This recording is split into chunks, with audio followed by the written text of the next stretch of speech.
Hello, this is podcast number 2, Australian English for Migrants. My name is Sujith Billa, a registered migration agent living in the most livable city on earth, Melbourne. I'm with my mentor and fellow Toastmasters, Lynda. Hello. By the way, Toastmasters is an international public speaking club. We have clubs in Melbourne, in other parts of the country, in Australia. Also, we have clubs in India.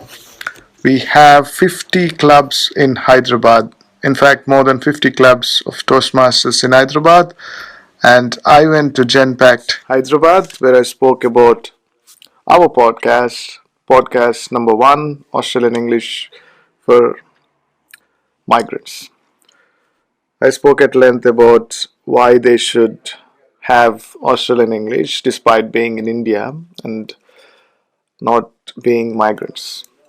So, as what I said to them is anybody could be a migrant at some stage in their lives, and because Genpact has business in Australia, they could very well come here on site, or they could come here as migrants at some stage, be it for studies or for living. So, to have Australian connections even before you migrate is a very good idea actually, because there's hidden market in Australia, and if you have Australian friends, obviously you will see opportunities that you did not think that have existed. Yes, that's true. So, are they all going to follow you over here to Australia? Yeah. So you mean are all of them going to follow me to Australia Yes, after well, you made listening to my yeah, speech? a very convincing speech, and now they all know at least one person in Australia. So, Yeah, that's true. Well, what I told them is to make Australian connections for them to get better jobs if they are to come here. After finishing my speech, I asked them whether what I said is true and whether they are with me on that. Then majority of them are with me. So I hope they liked my speech. That's what they told me. So obviously, even if they are not following me to Australia, they took the message that to be able to communicate in different accents, or to be able to communicate to people with different accents. So I would correct my sentence. So they don't have to have accent, as that's the main purpose of this podcast. true. But to be able to communicate to people living in different countries as a public speaker, it's very important.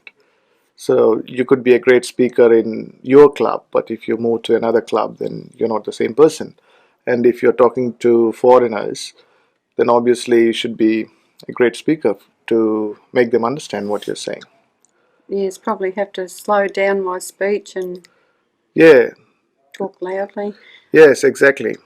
And for any Toastmasters, it is very important to be able to communicate to wider audience. I also suggested to them to join in international clubs or online clubs if you like. Yeah. Yes, that's a good way of doing it, isn't it? I was just wondering how they would make contacts with people in Australia, apart from through yourself. If you don't have relatives here or don't know anyone here, is that the only way, through international clubs, or is there any other way to make contacts? Well, if they can, I mean, Toastmasters is the best place to start. So if you're a member in one of the Toastmasters in Hyderabad or any other place in India, then obviously you can contact other clubs in Australia. Like I did before flying to India recently, I contacted Genpact Toastmasters and they asked me, "How did you get our contact?" Well, it's just a way to make friends and spread your message across. So I have used our Toastmasters international website to find clubs in Hyderabad, and then I made a contact to this club, Genpact. For example, they might like your podcast or our podcast, and they might want to reach you, Linda, from Ascendant Toastmasters. They can look up on toastmasters.org and go find Ascendant Toastmasters and then email our club. And our club especially will be more than happy to, you know, meet and greet visitors. Even if they can't come here to meet us, obviously we will be very happy to email them, reply them. Impact is into IT. I wanted to talk in their language.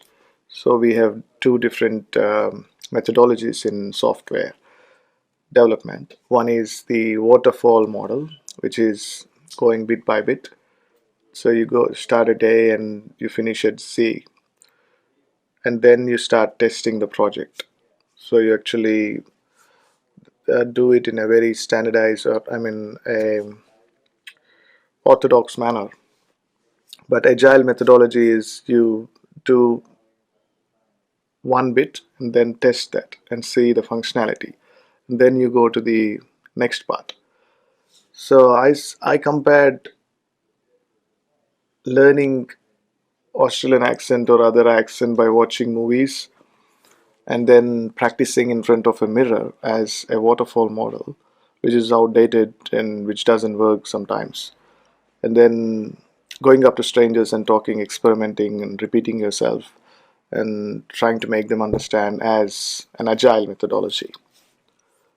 Yes. Because, sorry, because in waterfall model, and if you compare that waterfall model to Toastmasters and speaking Toastmasters language, it's just like speaking in front of a mirror is just like giving a speech without an evaluator because you think you're doing a great job.